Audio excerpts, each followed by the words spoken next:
Je termine avec une petite introduction aux tournées d'inspection des échangeurs. On ne va pas évidemment regarder tous les échangeurs, vous comprendrez que le type de tournée que vous ferez va forcément être influencé par le type d'échangeur. Est-ce qu'on vérifie la même chose sur un échangeur tubulaire, comme on voit ici? En tout cas, il me semble être un échangeur tubulaire, à tout le moins.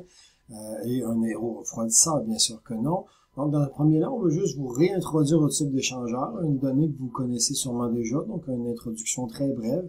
Par la suite, on va regarder un type d'échangeur. Il nous intéresse parce que c'est le type d'échangeur qu'on a sur la tour Trident, donc un aéro-refroidisseur. Alors, commençons. Je vous rappelle que dans les types d'échangeurs, on en retrouve plusieurs. Je vous nomme quelques-uns des catégories générales. Les rebouilleurs, évidemment, souvent pour chauffer, on le voit une colonne de distillation. Donc, un rebouilleur, ça le dit, ça sert à bouillir ou à bouillir le produit pour l'amener à une température plus élevée, de toute évidence. Le refroidisseur, évidemment, les refroidisseurs sont utilisés pour le refroidissement d'un produit, mais sans obtenir un changement d'état. Donc, un échangeur liquide-liquide qui fait un échange d'ordre thermique. Voici un exemple tout à fait cohérent de ça. Puis, vous avez ici quelques vidéos que vous pourrez mettre qui sont très intéressantes. Si vous vous rappelez les chicanes, l'échange co-courant contre courant, etc. Petite revision là-dessus, mais bon, beau petit vidéo intéressant à voir. Sinon, les condenseurs, encore une fois ici, dans ce cas-ci, là, on a un changement d'état de ce produit, généralement une liquéfaction d'un produit. Pensons au condenseur de vapeur pour éviter de renvoyer de la vapeur dans les ballons des chaudières pour recueillir l'eau. Sinon, les évaporateurs, on a ici un bel exemple, d'évaporateurs de type kettle. On le voit souvent, on va retrouver ce type-là d'évaporateur sur les tours de distillation Trident. Il y a quelques modèles, mais on en voit un ici. Donc, ici, on reçoit le liquide, on va le chauffer. Une partie du liquide va évidemment revenir gazeux et retourner, par exemple, à la tour de distillation en l'occurrence. Et dans ce cas-là, si le niveau devient trop haut, puis qu'on a une accumulation de produits lourds qui ne peut pas être évaporé aux températures qu'on voit là, les publicités sont apparues. Sinon, je vous invite à regarder beaucoup de vidéos très intéressantes sur les évaporateurs ou les échangeurs maintenant, puis des simulations en 3D, ça peut être intéressant. En l'occurrence, la deuxième partie de notre petite présentation. Ici, comme je vous le disais, on s'intéressait, je vous faisais un retour sur les types d'échangeurs, mais c'est surtout l'aéro-refroidisseur qui nous intéresse. Quelques images d'aéro. Pourquoi? Parce qu'il y en a partout. L'aéro, moi, je dis toujours que c'est beau, bon, pas cher. Je veux dire, je prends l'air qui est un médium généralement froid et ou chaud pour mon produit, puis qui me coûte pas grand-chose. Donc, si on calculait le coût le coût d'échange thermique d'un aéro, ce serait vraiment très léger. Sinon, on voit ici la liste de vérification. Pourquoi je parle ici d'un témoin lumineux?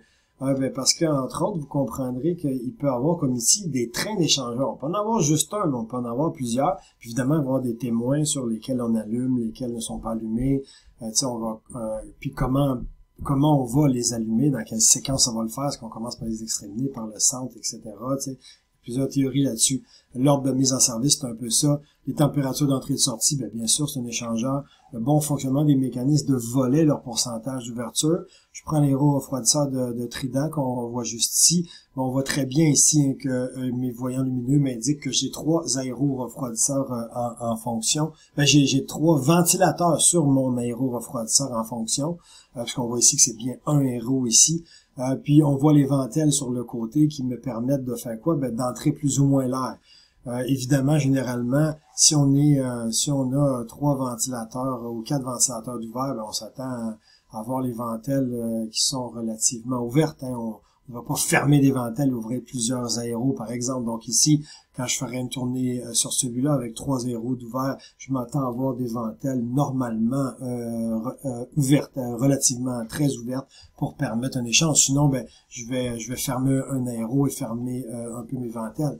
N'oubliez pas non plus que même si tous vos aéros sont hors service, un aérofroidisseur, c'est très performant, même en faisant simplement un échange thermique avec l'air ambiant. Il y a une forme de tirage, évidemment, aussi qui peut être induit là-dedans, qui peut favoriser.